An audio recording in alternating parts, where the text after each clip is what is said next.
नमस्कार। अभी हाल ही में मध्य प्रदेश के रीवा ज़िले में यहाँ के मुख्य कार्यपालन अधिकारी श्री मेहताब सिंह गुर्जर ने एक धारा 92 के नोटिस जारी किया, जिसमें मध्य प्रदेश पंचायत राज एवं ग्राम स्वराज अधिनियम 1993-94 की धारा 92 (2) मतलब इसका 92 का उपभाग 2 इसके तहत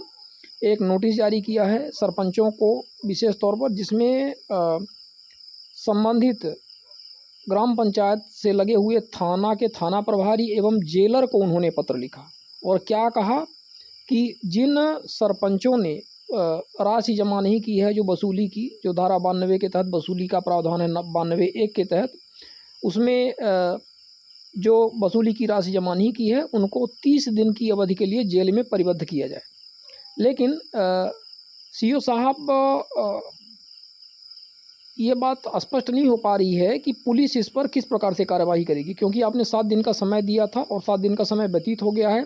और हमने कुछ थाना प्रभारियों से बात की तो उन्होंने कहा कि यह प्रावधान हमें ज्ञात नहीं है कि यह कैसे होता है, क्योंकि अमूमन जब किसी व्यक्ति के विरुद्ध कोई भी क्रिमिनल कार्यवाही करनी होती है तो उसके लिए एक FIR दर्ज करवानी पड़ती है, प्रथम सूचना रिपोर्ट संबंधित थाने में। इसके बाद प्रकरण कॉग्निजेबल ऑफेंस का है या नॉन कॉग्निजेबल ऑफेंस का है, यदि जमानती गैर जमानती किस प्रकार का है, उसके हिसाब से चालान पेश होता है, फिर कोर्ट में प्रकरण जाता है, कोर्ट से उन्हें जमानत मिलती है अथवा जेल भेजा जाता है, ये प्रक्रिया होती है। तो ये स्पष्ट नहीं है कि धारा 92(2) के तहत जो आपने नोटिस जारी की हुई है संबंधितों के विरुद्ध, और जो संबंधित थाना प्रभारी को आपने निर्देशित किया है और जेलर को, जेल अधीक्षक को आपने जो ये पत्र दिया है, उसका क्या अभी तक इम्पैक्ट हुआ ये स्पष्ट नहीं हो पा रहा है। तो कृपया इसकी आप समीक्षा करें, क्योंकि हमने ये भी पता करने का प्रयास किया कि मध्य प्रदेश पंचायत राज अधिनियम 1993-94 की धारा 92 के तहत आपने अभी तक कितने ऐसे प्रकरणों में, मतलब पूरे प्रदेश में कितने ऐसे प्रकरण हुए जिनमें इस प्रकार से संबंधित पदाधिकारियों को जेल में भेजा गया हो। लेकिन हमें अभी तक इस प्रकार से कोई भी ऐसा रिजल्ट देखने को नहीं मिला है जिसमें इस प्रकार की कार्यवाही हुई हो। तो ये आपके द्वारा सीओ साहब, सीओ जिला पंचायत रीवा साहब, ये जो आपने पत्र जारी किया है ये संदिग्ध है कि इस पर क्या कार्यवाही हो पाएगी। कहीं यह एक कागजी